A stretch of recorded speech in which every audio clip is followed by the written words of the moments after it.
I've always made videos. Since I was 7, I would record myself playing Minecraft, shooting things in my room with Nerf guns, and playing piano with my friends.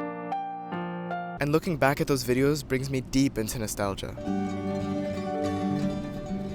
True nostalgia is rare.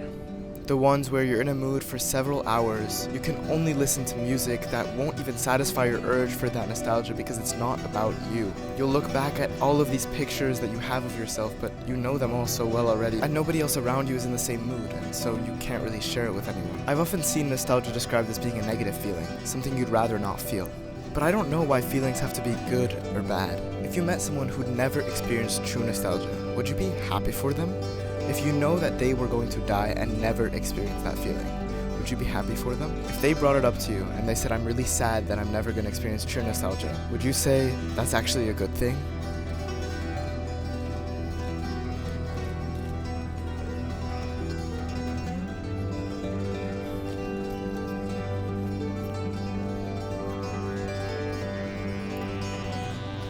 I think no matter how much we talk about it, there's a lot of shame in our society about feeling sad, about feeling nostalgic. And I think when people are sad, there's so much sadness about being sad. And there's a real lesson to be learned in not being sad about being sad.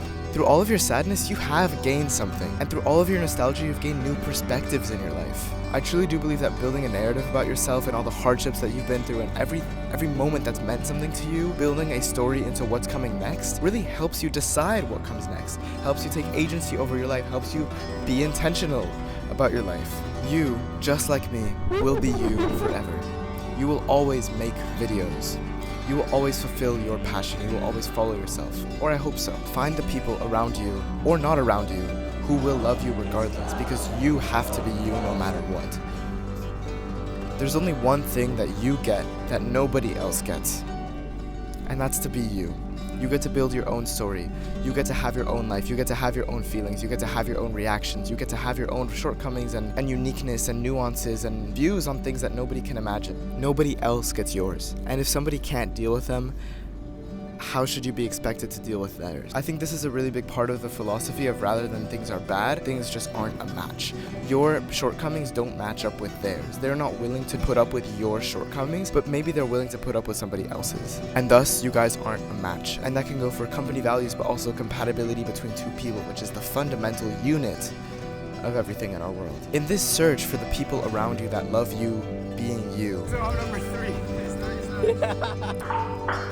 if you have to go through a period of time where these hangouts that truly mean something to you are few and far between, do it. I'm so sorry. Do it. Would you rather be you not having done that, or would you rather be you having done that? Something I always like to remember is the analogy of the time machine. So imagine you're in the future and you want to change something. Right now, you're in the time machine where they had the opportunity to change something. In many, many situations, you get the foresight to know what the future you is going to want you to do. You get to make that choice for yourself. Do not make the wrong choice. Do not make the choice that's less work. The one that will hurt you in the long run. The one that will hurt the other people around you in the long run. The one that if you keep the people that don't match you around, the ones who aren't a good fit, as we've just established, who are you going to become? Are you going to become yourself?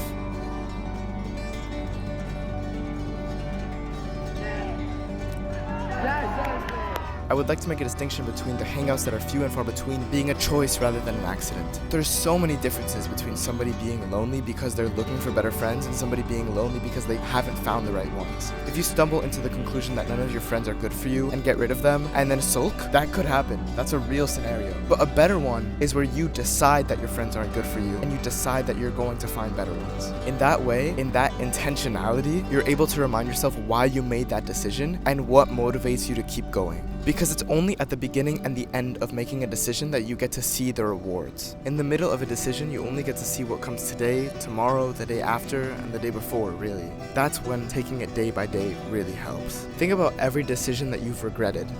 Did you think about the outcome of what happened before you made the decision? Were you able to? Would you have been able to? Was that information available to you?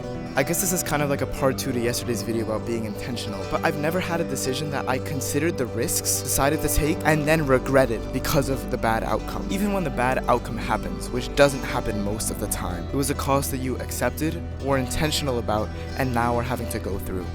And if that's not the best way to put your money where your mouth is and make decisions that benefit you in life as well as grow with intentionality, then I don't know what is. I'll see you tomorrow.